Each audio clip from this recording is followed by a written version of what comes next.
Okay mga ka-trigger, narito muli ang inyong Pinoy Firearms Instructor na gunsmith din naman, na palagi kong sinasabi na wag ninyo akong hanapin sa Pilipinas para kunin aking serbisyo kung may pagagawa kayo, sapagkat ako ay 20 years na nagtatrabaho dito sa Kuwait sa Mayadin Shooting Range bilang isang Firearms Instructor gunsmith. Okay, at bago ko kayo batiin ay gusto ko lang munang basahin ang katanungan ni Biyaherong Palaka. Biyaherong Palaka TV. Okay, tama ang basa ko. Okay, sabi niya, Sir, good evening. Sa aking 1911 din, minsan ang safety grip, minsan gumagana, minsan hindi. Ano kaya ang problema? Sir, thank you. Okay, at bago natin yan sagutin ay bumabati ako sa lahat ng isang mapagpalang araw, lalo tigit sa mga OFW sa mga panig ng mundo. Anumang oras dyan, ang dalangin ko sana tayo ay ligtas sa anumang kapahamakan. Mag-ingat po tayo. May nangyaring trahedya sa Dubai na meron tayong mga kababayan na nasawi. Okay, tayo ay nakikiramay sa pamilya. Okay, so dubling ingat po tayo at dalangin ko ay lagi tayong ligtas sa mga aksidente, lalo kung may mga trahedya. At ingatan natin ating mga kalusugan na huwag tayong magkasakit. Okay, at gusto ko lang pasalamatan ang ating mga subscriber, lalo tigit sa mga nanonood ng ating mga videos, na ang aking pakiusap ay huwag nating skip ang mga ads, sapagkat tayo isang charity vlogger. May 6 na estudyante na tinutulungan ng mga single parent ang mga magulang. Ayan, at maraming salamat sa nagpadala ng tulong. Ito ang ating GCash number, ang aking tresurerang anak, kay Alfredo. Shout out kay Alfredo Isidro, at nagpakilalang Ordicipay ng Las Piñas na nagpadala sa atin ng tulong sa ating mga estudyante.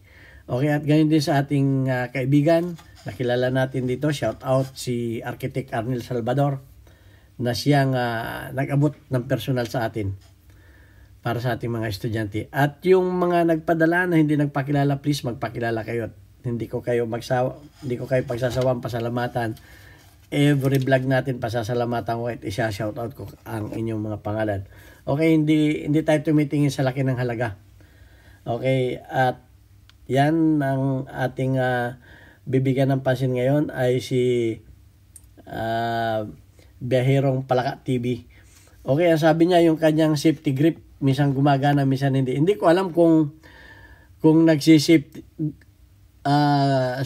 yung safety grip ba niya ay minsan ay kahit hindi nakasip, kahit hindi nakagrip ay nakakalabit, o kahit naka-safety grip ka hindi nakakalabit. Yun ang gusto kong malaman. Pero ngayon pa man ay bibigyan ko na lang kayo ng paliwanag kung ano ang function ng safety grip at bakit ito ay gumagana o hindi. So sa iyo, Biyaherong Palaka, hindi ko alam kung kahit ba nakahawak ka sa grip ay nakakalabit, o kahit nakahawak ka sa grip ay hindi nakakalabit. So hindi mo sinabi. Pero sasagutin ko na rin yan at bibigyan ko ng linaw sa inyo. So gumawa ako dito ng itong laman nito ay tinanggal ko na para malaman ninyo kung ano ang talagang function ng safety grip, para alam niyo bakit gumagana, bakit hindi. So ayan. At wala tayong cameraman. Yan, igaganyan ko na lang yung ating camera. Yan, ganyan yan. So lalagay natin to dito. Kung ating mapapansin, yan, naging lecturer na naman tayo. Itong lip spring ay mayroong isang spring na ito.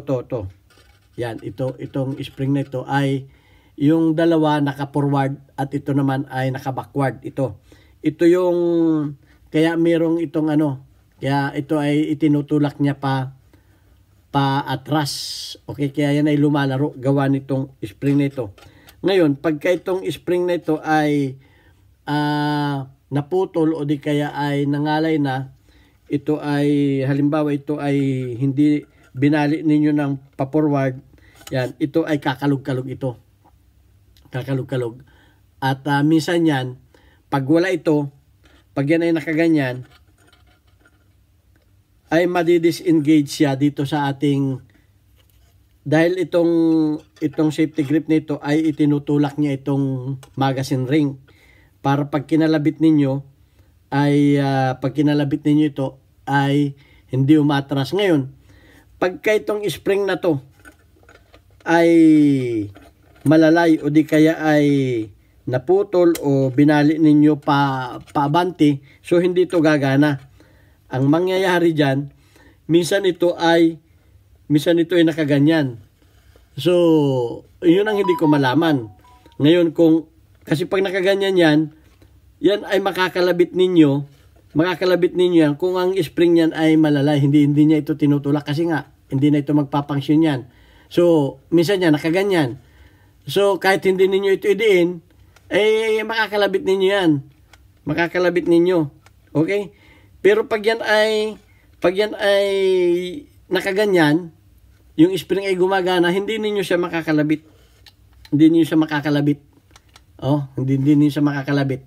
Pero pag yung spring ninyo ay hindi gumagana, maaring naputol o maaring yan ay binali ninyo para lumambot, pinapalambot ninyo, nakaganyan. So, makakalabit ninyo yan. Papakita ko sa inyo, tatanggalin ko itong kanyang para mas malinaw. Para mas malinaw sa inyo kung bakit. Tatanggalin ko ito. Okay? Itong kanyang safety grip. Dahil yung safety grip na yan ay merong ganito. Ito. Kita ninyo yan. Pag ito ay inyong pinutol, itong dulo na ito o binawasan ninyo, yan ay mawawala ang safety grip ninyo. Dahil, tatanggalin din natin itong dahil ang mangyayari dyan ay ganito. Yan ay nakaganito dito. Yan, para malinaw. Yan ay nakatutok dito. Yan, nakatutok yan dyan. Nakaganyan yan, Nakatutok. Itong dulo na ito ay nakatutok dito. Kaya ito ay hindi ninyo makalabit-kalabit dahil ito ay, yan ay nakatutok yan dyan. Okay, nakatutok yan dyan. Ngayon, pag ito ay yung iba pinapatay yung safety grip, binabawasan ito, o di kaya naputol yan, hindi na nakatutok yan dyan. Hindi na nakatutok yan dyan. So, ito ay makakalabit ninyo yan dahil ito ay aatras. Pero pag yan ay may nakatukod ito, pag ito ay nakatukod dito, hindi yan atras. Pero pag yan ay hinawakan ninyo at hinawakan niyo yung safety grip, ito ay aangat yan, aangat. Aangat ito. Aangat ito.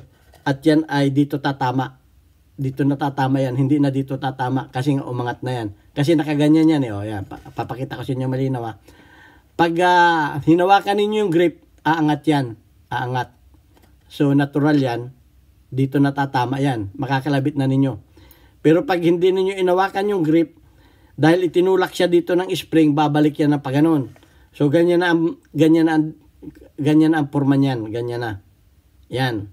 Ganyan na ang forma niyan. Hindi na ninyo makakalabit yan. Kasi nga, nakatukod ito. Dito sa magazine ring. Nakakonekta naman yan dito sa trigger. So, nakatukod yan. May tukod. Pag kinalabit ninyo, madidisengage yan dyan.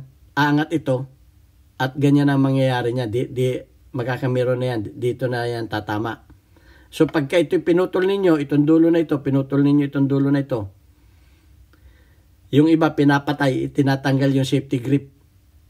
Ito ang tinatanggal. So, yan ang nangyayari. Ngayon, kung ito ay naputol na, pwede naman ninyong i-rebuild ito. Pawildingan ninyo ng acetylene kasi manipis lang ito magandang pang-welding dito, acetylene.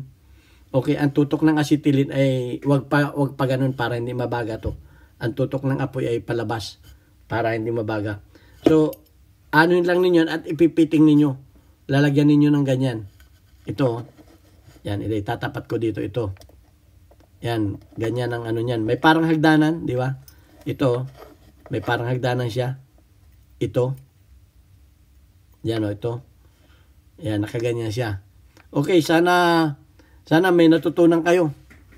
So, ito ang nangyayari. So, ang magiging problema niyan, itong spring na to. Pag itong spring na ito ay binali ninyo ng pauna kasi gusto ninyong palambutin at nasubrahan na. hindi na niya ngayon maitutulak ito. Hindi na niya ito maitutulak.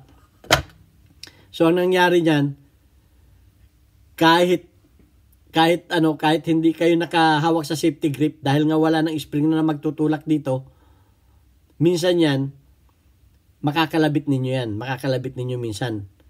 Kasi nga, ito ay minsan ay gumaganon, minsan ay ganyan, minsan ay nakaganon dahil nga wala nang nagtutulak dito, minsan yan ay nakatingala, minsan ay nakaganyan. So, pag yan ay nakababa na ganyan, ibig sabihin may tumutulak dito.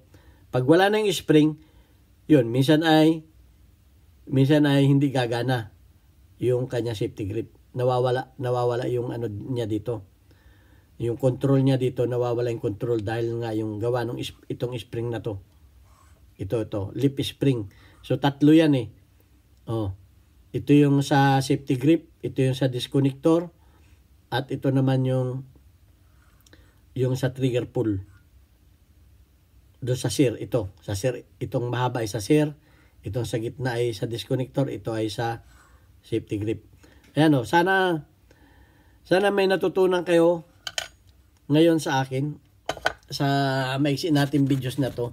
Importante, lagi kong sinasabi, alam niyo ang mga function ng pyesa. Pag-aralan niyo bakit ito ay gumagana, ano ang function nito, ano ang function ng trigger. Lahat ng parts, kung gusto talaga ninyo maging magaling na gunsmith. Kasi kung hindi ninyo alam ang mga function ng mga parts, mahirapan kayong gumawa. Manghuhula kayo. Dapat, bago kayo gumalaw ng isang pyesa, pinpoint ninyo, alam ninyo na yun ang sira. Huwag yung bawas kayo dito, bawas doon, dagdag kayo dito, dagdag doon. Hindi naman yun nasira dahil hindi nga ninyo alam ang function. Palaki ang sira ng baril ninyo. Parang doktor, bago kayo bigyan ng resita, palalaboratory muna kayo.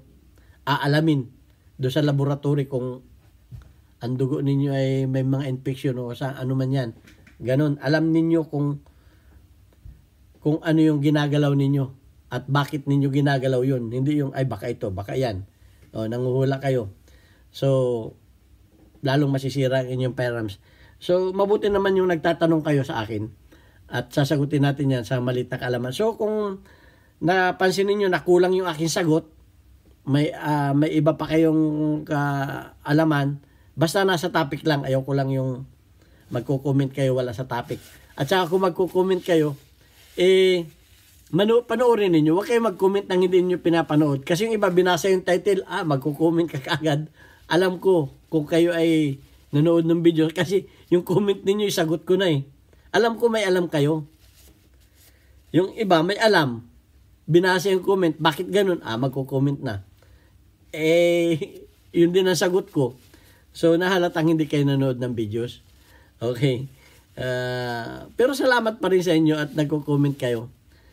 Manood muna kayo ng videos para hindi kayo nahalata na kayo hindi nanonood ng videos. Okay. So, maraming salamat sa inyong panonood at sana i-share ninyo ito para yung iba nating mga kababayan na nahihirapang iayos ang kanilang mga firearms at walang makitang gunsmith, matulungan natin. At disclaimer doon sa ibang mga gunsmith, ang hangad ko lamang ay matulungan, hindi para kayo kumpitisyahin, kundi matulungan nyo ating mga kababayan at magtulungan tayo. Okay, ito ang inyong Pinoy Firearms Instructor na muli ay nagpapasalamat sa inyo at mag-iwan sa inyo ng God bless us all. Thank you very much.